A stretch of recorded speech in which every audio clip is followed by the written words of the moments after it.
there everybody, I'm the Nerd Doctor, here to diagnose what's wrong with your RPG game and here to help you fix it. And here's how I'm going to help you fix it today, and this is by going through and checking out my newest website, DC20Forge.com. And so how does this help fix your game? Well, DC20 is a new upcoming TTRPG, and it's been in the works for a while, and it got a lot of support, and it's been in beta. It just released its spells, and full releases should be within the next year and a half or so. So why am I really highlighting DC20 and why have I been doing that on my page is because I truly think that it has the best of both worlds in terms of making it a very simple and accessible game for both DMs and for players, while also having a highly customizable system in the background as well.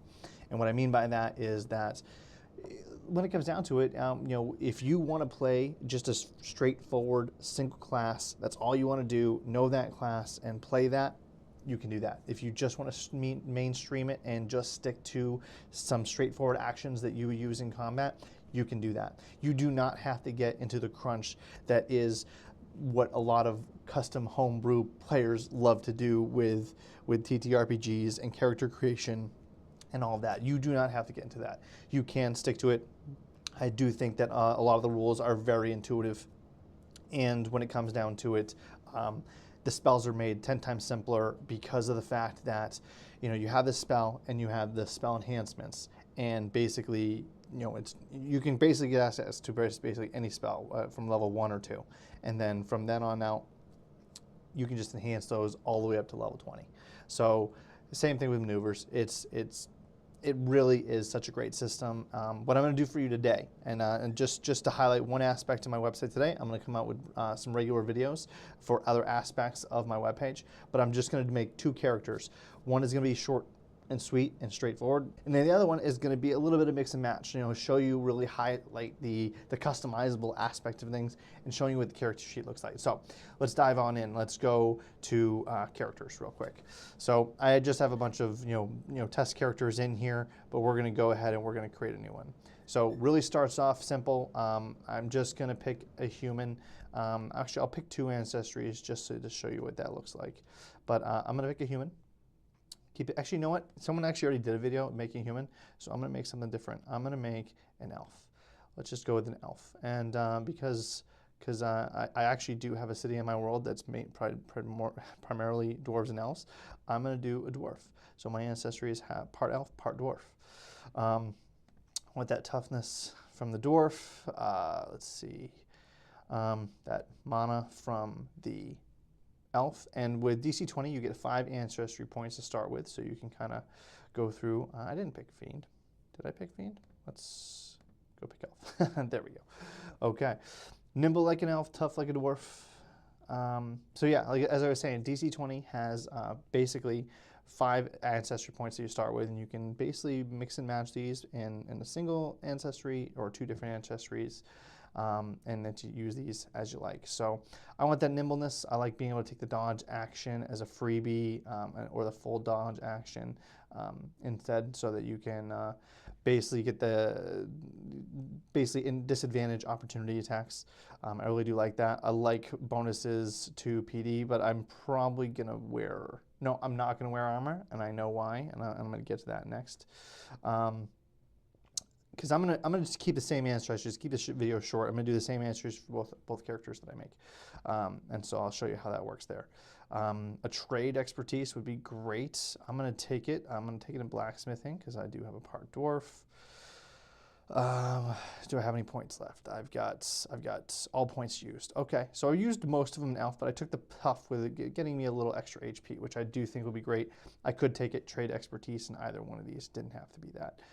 If I want to take a hit, I could get some extra points. That's another cool thing about DC20 is that there are these negative ancestry traits that kind of set your back character so that you could pick something else if something's really staring at you. Like, I'll actually make him short-legged. I'll make him short-legged. He'll be leaning more on the dwarven side of the ancestry. And I'm gonna pick tremor sense, and that's good. That's good for me. So that was simple and easy. Made that and picked those ancestries. Now I know them. If you even looked through them, again, I would start simple. Start with a single ancestry. There's not a lot of options, but you get to kind of customize and flavor your human and how even 10 people, maybe not 10, but 5 people could be sitting around a table and all choose elf and have different ancestry combinations.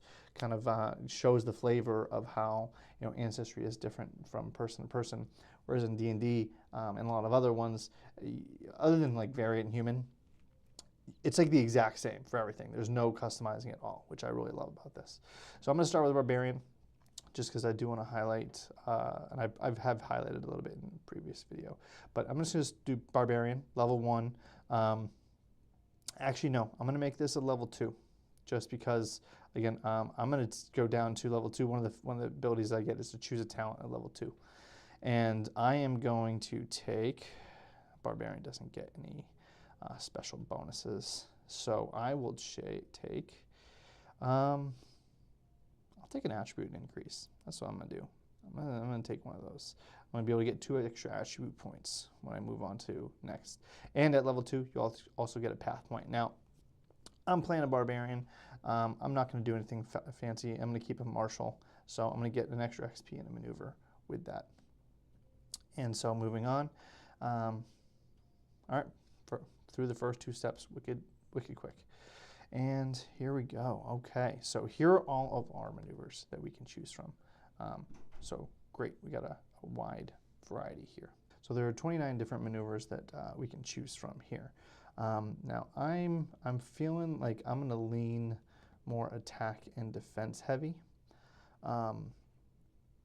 But let me go to attack real quick. Let's see here.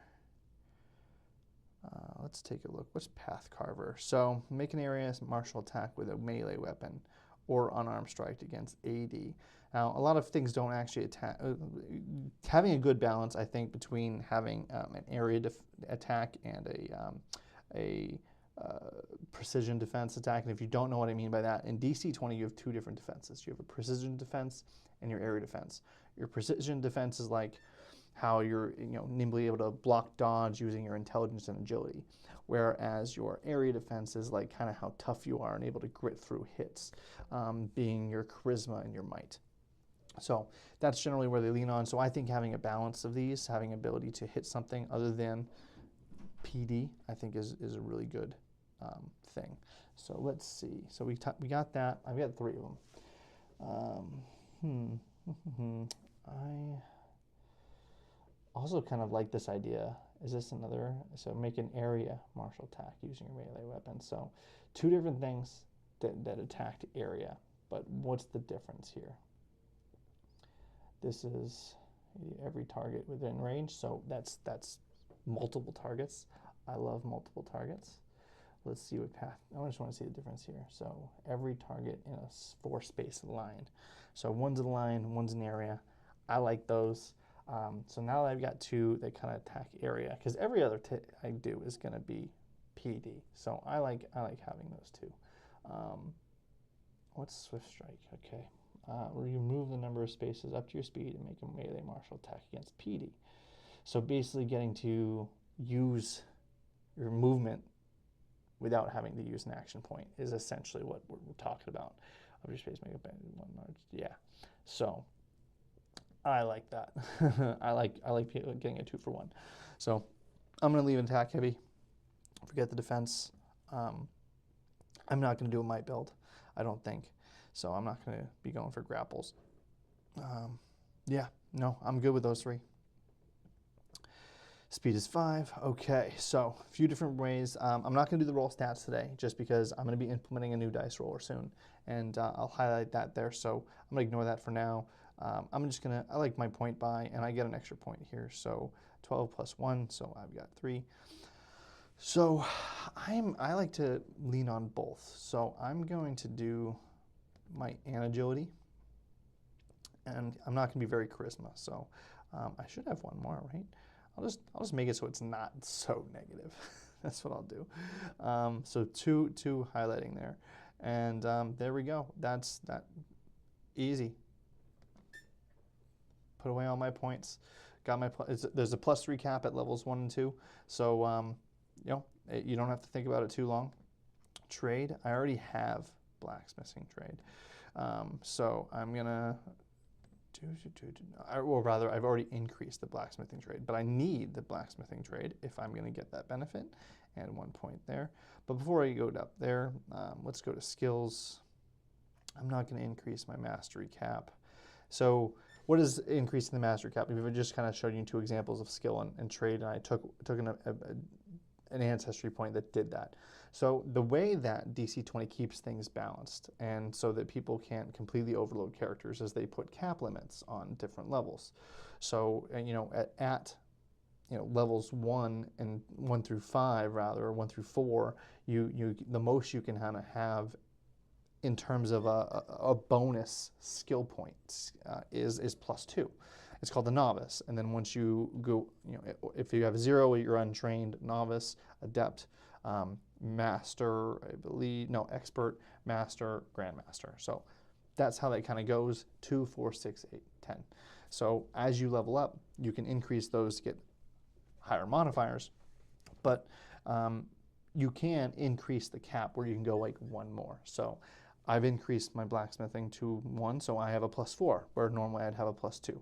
Now, you can only do that once per skill, so you could have multiple things that give you expertise that you can raise multiple skills on, but you can only do it once on each individual skill. And I don't mind highlighting a little bit about how DC20 works while I do this. This is going to be a little bit slower video, and that's fine, but I'm a sucker for awareness. I like being able to know what's around me. This guy's not going to be stealth heavy. Athletics, acrobatics, excuse me, just thematically, I really like that. And survival, you know, he's a barbarian. Is that all my points? I got 1 remaining, got 1 left. What do I want to use it for? Let's see.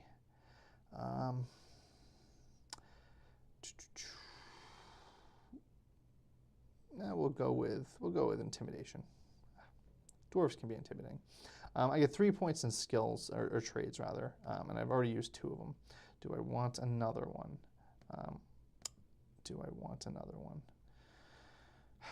You know what? I think I'm actually going to move it. I'm going to move it to convert it to 2 language points. That's what I'm going to do. So I've got, now I have 4 language points available versus 2. And I'm going to take Dwarven. I'm going to be fluent in Dwarven. And I'm going to be fluent in Elvish. Why not? And that uses all my points. So that's how I thematically built that character. Now this, you know what? Let's go through it. It's going to be a longer video, but I wanna go through it a little bit, and then I'll breeze through the modified one. So what's this character's background? Now backgrounds are going to be something that comes up a little bit later, and as the game more fully develops. But my background is I'm going to be a blacksmith. I'm just going to keep it really simple. Now, all of these things, here's what's cool. And the dungeon coach, he came out a while back with building a character backstory. And we all see these from different videos and everything like that. But what's really cool is I was able to take all the concepts he kind of put in that and roll it into this, kind of really keeping it on brand with, like, this is his brand, this is DC20.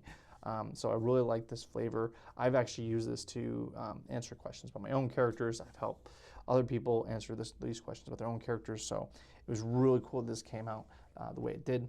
But goals and motivation. So I always tell my characters what's short-term, what's a long-term goal. So what do we want?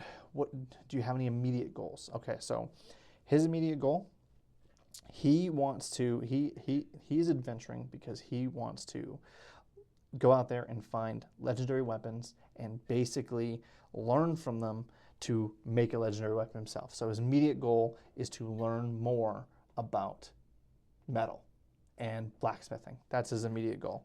Learn more about the secrets of metal and blacksmithing. Gonna just keep it. And I think he just feels like he's learned everything he can from where he is. Like if he wants to do something truly unique, he's got to go out and figure it out somewhere else. Long-term goals: make a legendary weapon. Why are these things important to your character? The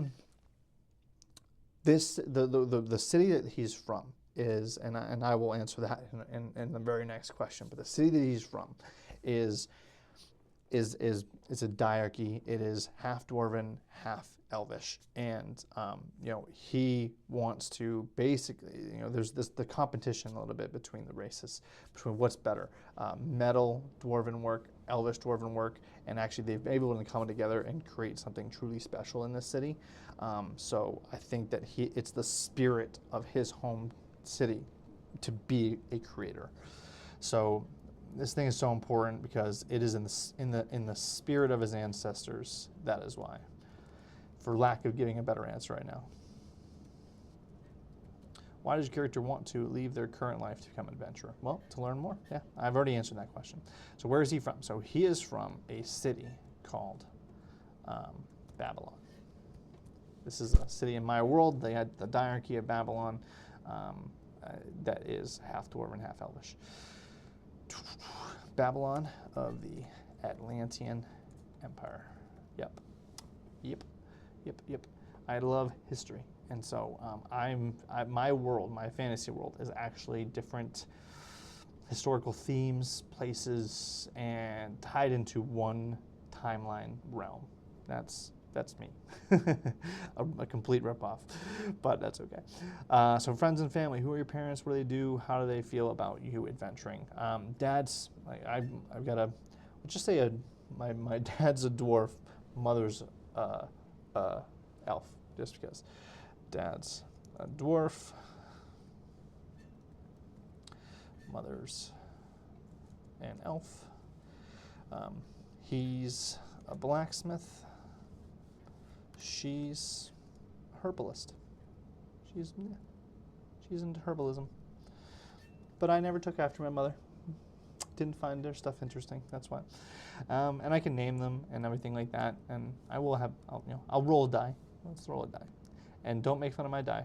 I'm going to do D6 because the dwarves can sometimes have big families, but elves also can't, or usually don't. So I'm going to clear it. D4. Don't make fun of my dice. They're getting an upgrade. 4. I have 4 siblings. Okay. Dad got his way. Mom did not. And I will worry about naming them. Not today. Past details. What shaped who you are? What were you doing before becoming an adventurer? I was learning about blacksmithing. Did you go on adventures before this? Sure. Dad took me out, and Dad took me on some adventures to get materials.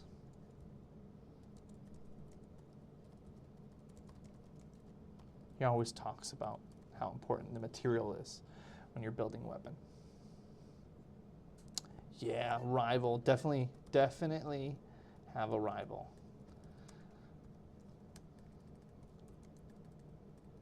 And we are competing on who can make a more legendary weapon.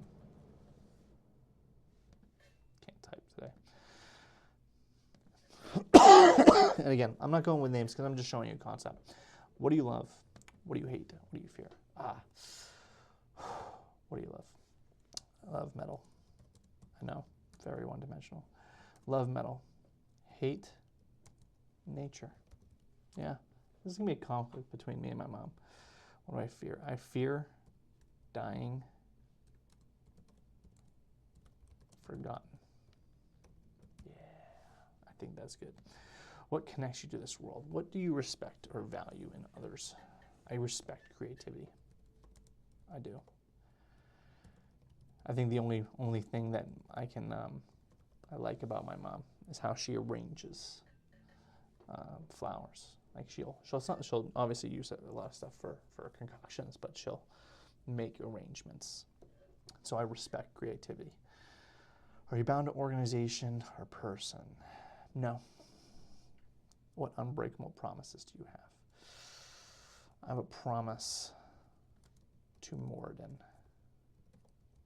to make that weapon. Flaws. Nobody's perfect. What are your struggles? What major physical, mental, or social flaws do you have? I'm very one-dimensional, very socially awkward. Socially awkward. Was that something that caused you to have these flaws? My obsession over blacksmithing. That's what. And you know what? You may be saying these are a lot of questions. You don't have to answer every one. You really don't. You can answer these however you want, as much or as little detail as possible. But the more that you ask yourself these questions, the more you get to know your own character, the easier it's going to be for you to role play your character, which is why I think all of these are really good questions. Are you heroic? Would you run towards danger or away from it? Because I'm afraid of dying before I complete my weapon, I think I'm more likely to run away. That doesn't mean I will offhand. It just, if things are looking gruesome or like we are looking completely mismatched, my vote's not going to be to run into danger. Are you merciful? Would you spare someone? I think so. I think because he fears death so much, he'd be less inclined to end it. Yes, merciful. What abilities do you have confidence in that you're actually by blacksmithing? What adjectives would those choose to describe you? What adjectives would those close to you use to describe you? Obsessive, and one-dimensional. Disinterested in topics unrelated to blacksmithing. So he's going to be hard to talk to. Do you have any catchphrases or something? You know, I'd probably come up with one later. How did you become what you are? Why did you become your class? What choices or circumstances? So I left my family because I felt like I had learned everything I could from my father. In between the woodworking from my father, the metalworking with my father, the blacksmithing from the elves, and kind of the unique metal. Like if I'm truly going to like do that, I like put myself out into nature, and I'm fearful of dying, but I'm definitely wanting to like go find it, and so. He's committed to traveling, and his barbarian class comes from this. It's less of a wild person who's been living in the wild for a long time, and more like someone who's very, very simple and to the point. I think berserker is probably a better classification for this class, but the barbarian, just those features are what are going to drive him. So, yeah. I set out on my own for that.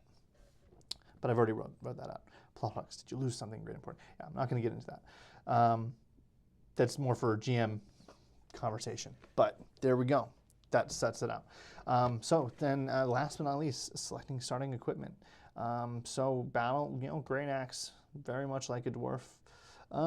This is something that has to be fixed. It says choose 3 of the following items, so I'm going to have to fix that, but I'm going to note that real quick because I am going to add those in a second. So I need a shield. I think a shield's good, and armor. Yeah. Yeah, that's a parsing error right there. See that the trade tools are supposed to be a different selection entirely, but I'm going to add myself some blacksmithing tools. It says following: brewer's supplies, cooking utensils. I think for my story history, I'm just going to add the other one, but that's okay. So I'm going to go ahead and equip that battle axe. Did it appear here? Boom, right in the held section. We'll start with 10 gold just for simplicity's sake. And finish and save. Oh, I need to enter a character name. That would be a good first step, wouldn't? We'll call this guy dwarven name. Let's just go with Gideon.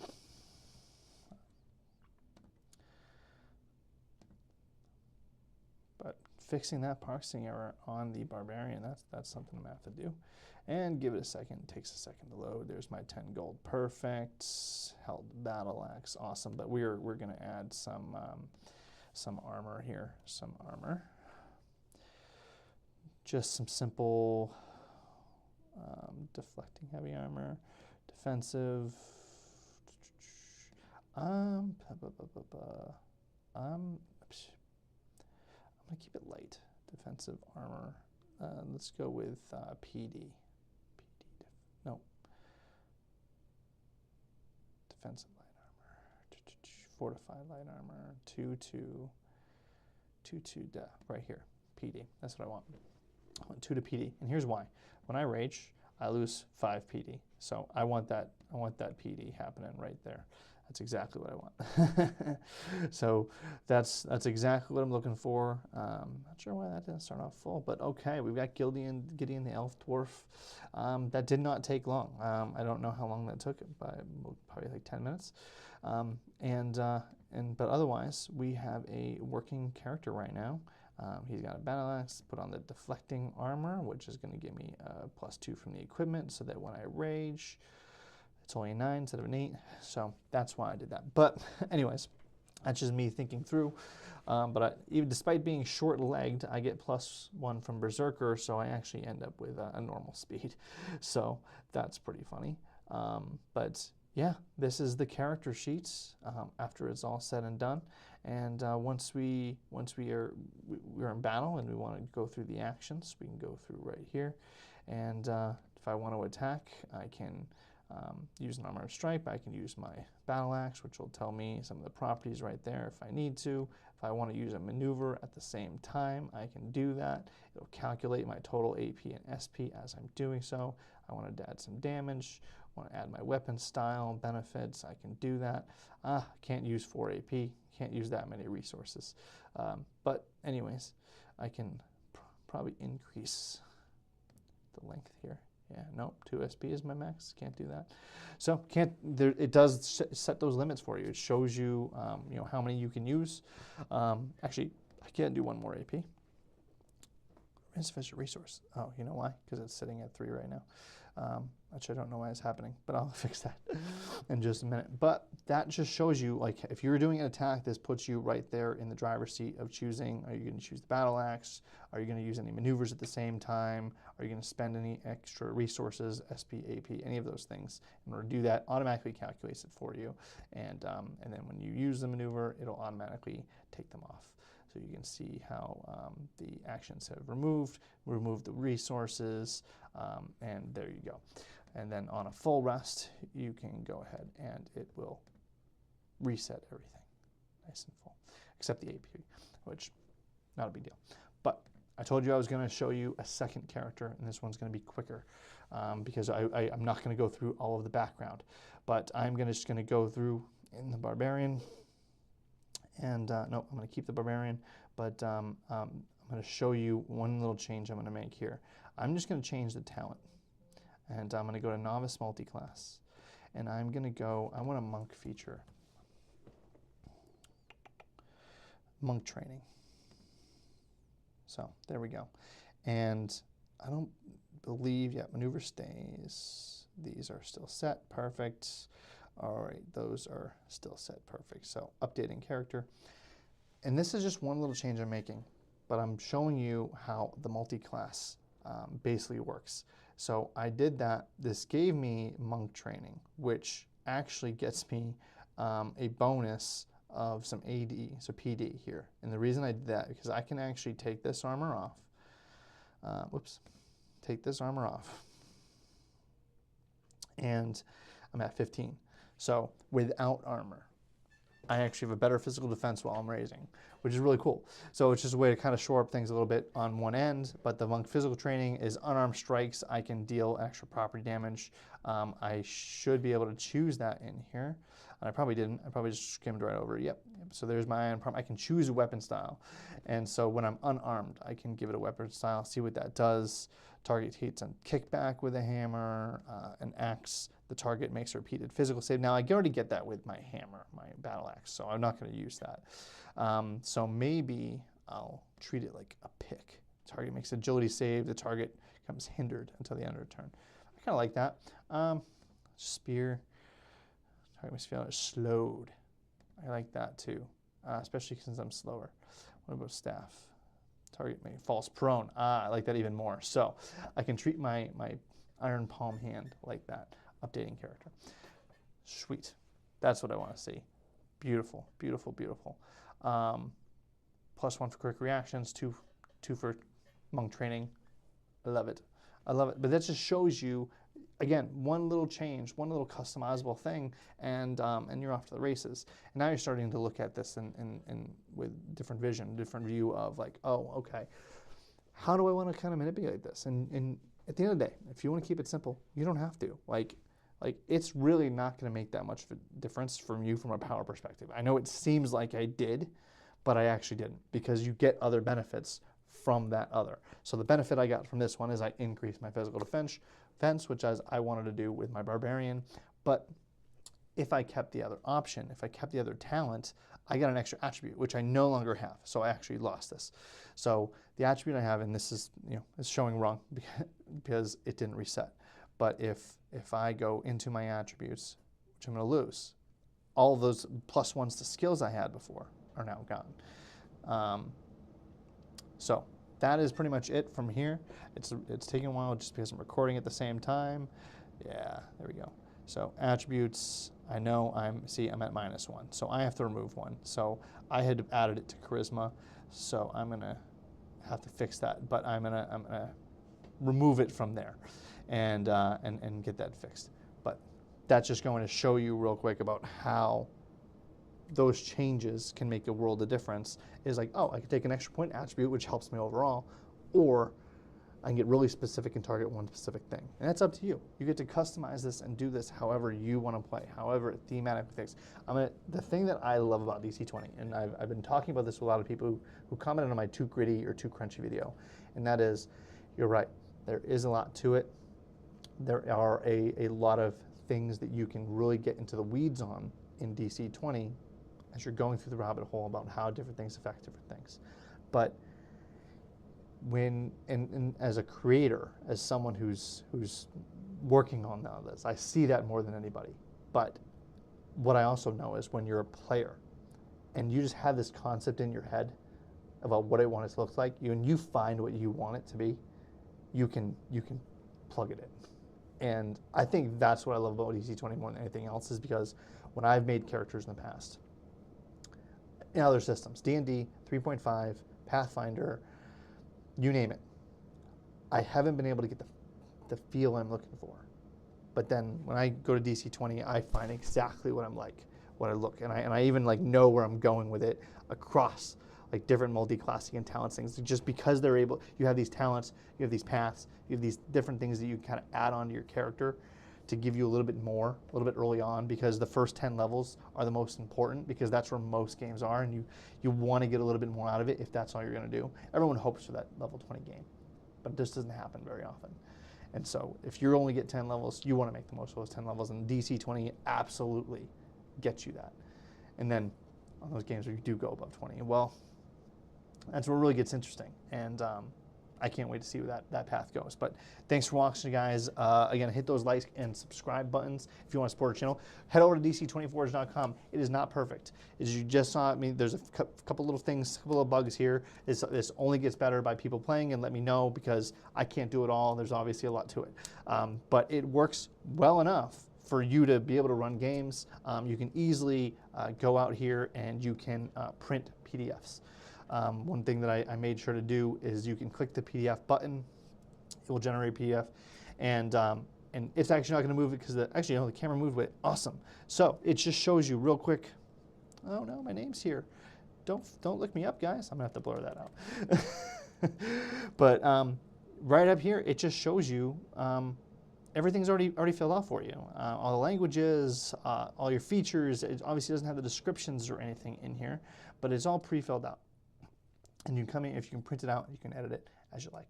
But that is all for me. Again, check out the website. It is a great place to learn DC20. Whether or not you are a player who wants to make a character or a DM who wants to run a game, I've made it very, very easy for DMs to run games. And again, it's only going to get better from here because I've got a lot of support and I'm dedicated to making this best it is. So thanks again for listening, guys. Stay clever, play smarter.